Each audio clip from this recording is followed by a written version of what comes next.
बिस्मिल्लाहिर्रहमानिर्रहीम। अस्सलाम वालेकुम। मैं फ़ातिमा करती हूँ आपको अपने नशाई किचन में वेलकम। प्लीज़ मेरे चैनल को लाइक करें, शेयर करें, सब्सक्राइब करें। बिस्मिल्लाहिर्रहमानिर्रहीम। अस्सलाम वालेकुम। फ़ातिमा के नशाई किचन में वेलकम। तो आज हमारे किचन में बन रही है माश की दाल, वो भी रेस्टोरेंट स्टाइल। तो इसके लिए मैंने सबसे पहले माश की दाल ली है और इसको मैंने 4 से 5 घंटे भिगो के रखा है। जितनी ये भीगी हुई होगी उतनी ही मज़ेदार बनेगी।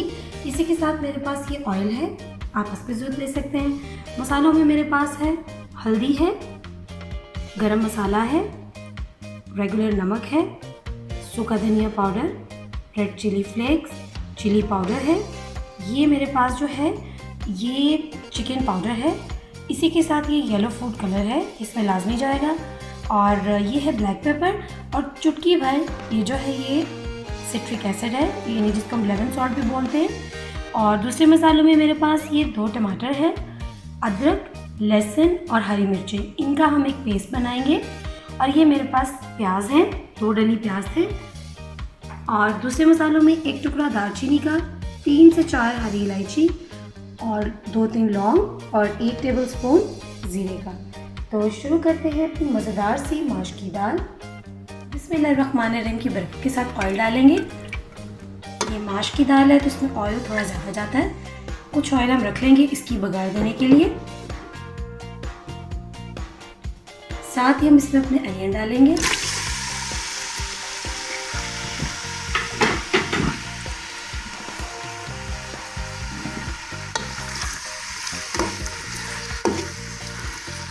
जब तक हमारे अनियन जो है वो मीडियम ब्राउन होंगे हम अपने मसालों को पीस लेंगे। तो हमने टमाटर, हरी मिर्ची, अदरक और लहसुन को ब्लेंडर में डाला। अब हम इसकी पेस्ट बनाएंगे। हस्बे ज़रूरत इसमें पानी डालेंगे और अपनी पेस्ट तैयार कर लेंगे। तो ये हमारी पेस्ट रेडी हो गई है। प्याज हमारे गोल्डन ब्राउन हो गए। अब हम इसमें ज़ीरा और दूसरे मसाला कर डालेंगे।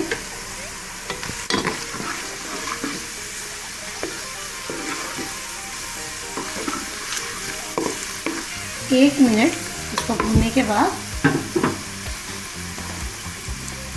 हम इसमें टमाटर वाली पेस्ट डालेंगे।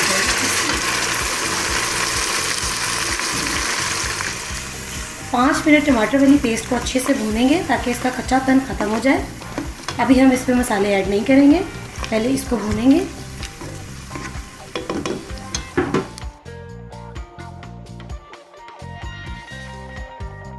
तो मसाला हमारा जो है वो 5 मिनट मैंने भून लिया। अब हम इसमें दूसरे मसाला जार डालेंगे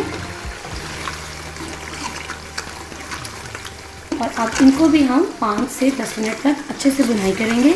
इस दौरान हम इसमें 1-2 बार पानी का छिंटा भी लगाएंगे। अब इसमें हम थोड़ा सा पानी डालेंगे। ये उसी प्याली में जिसमें टमाटर की पेस्ट मैंने डाली थी, पानी डाल के इसी में मैंने डाल दिया। अच्छे से हम भूनेंगे।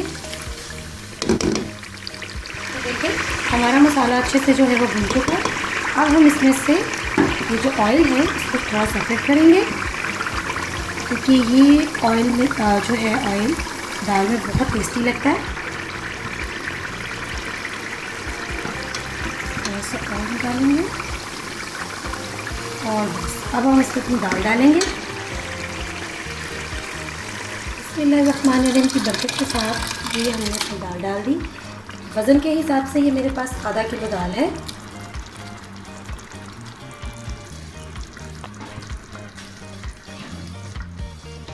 इसको अच्छे से मिक्स करेंगे। आप चाहें तो दाल को बॉईल कर सकते हैं, लेकिन ये इस तरह भी बड़ी मज़ेदार बनती है अगर अच्छे से भीगी हुई हो तो। 5 मिनट में इसको भूनूंगी, फिर इसमें हम 2.5 गिलास पानी के डालेंगे और इसको तेज़ आंच पे पकाएं। तो देखें 5 मिनट इसको तेज़ आंच पे पकाने के बाद जब इतना पानी इसमें रह जाएगा तो अब हम इसको मीडियम लो फ्लेम पे पकाएंगे तब तक जब तक हमारा पानी जो है वो थोड़ा खुश्क ना हो जाए और दाल हमारी अच्छे तरह से गल जाए। तो देखिए दाल हमारी जो है वो अच्छे से गल चुकी है और इसका दाना टूटा भी नहीं और ये बिल्कुल अलग है। दाल में इतना पानी होना चाहिए। अब हमने इसका चूल्हा बंद कर दिया। अब हम इसकी बघार तैयार करेंगे। बघार के लिए मैंने प्याज लिया है थोड़ा सा बारीक कटा हुआ, और 4 टेबल स्पून मैंने ऑयल डाला है। इसमें हम अपने अनियन को थोड़ा सा गोल्डन ब्राउन करेंगे। जैसे ही हमारी प्याज थोड़ी सी गोल्डन ब्राउन होगी तो ये बघार की चीज़ें हैं अनियन के साथ जो हमने डालनी है। ये मेरे पास कश्मीरी लाल मिर्ची का एक टुकड़ा है, चुटकी भर मैंने हल्दी ली, चुटकी भर ही गरम मसाला और चुटकी भर ही काली मिर्चें पिसी हुई और थोड़ा सा ज़ीरा। ये चीज़ें हम बघार में यूज़ करेंगे। देखिए अनियन हमारे गोल्डन ब्राउन हो रहे हैं। अब साथ ही हम इस पर अपनी बघार की दूसरी चीज़ें डाल देंगे। उनको भी इसी के साथ थोड़ा सा फ्राई कर लेंगे। तो ये हम इसको देंगे बघार। दाल को बघार देने के बाद ये देखिए ऑयल ऊपर आ गया। अब हम इसको 2 मिनट चूल्हे को ज़रा ऑन करेंगे कि ऑयल जो है वो अच्छे से इसमें जो है रच बस जाए। फिर हम डिश आउट करके आपको इसका फाइनल लुक दिखाएंगे। बिस्मिल्लाहिर्रहमानिर्रहीम की बरकत के साथ हमारी माश दाल मसाला रेस्टोरेंट स्टाइल रेडी है और अल्हम्दुलिल्लाह ये बड़ी ही मज़ेदार बनी है। तो प्लीज़ मेरे चैनल को लाइक करें, शेयर करें और सब्सक्राइब करें। दुआओं में याद रखें। फिर मिलेंगे आपके साथ एक नई और मज़ेदार रेसिपी में। तब तक के लिए अल्लाह हाफ़िज़।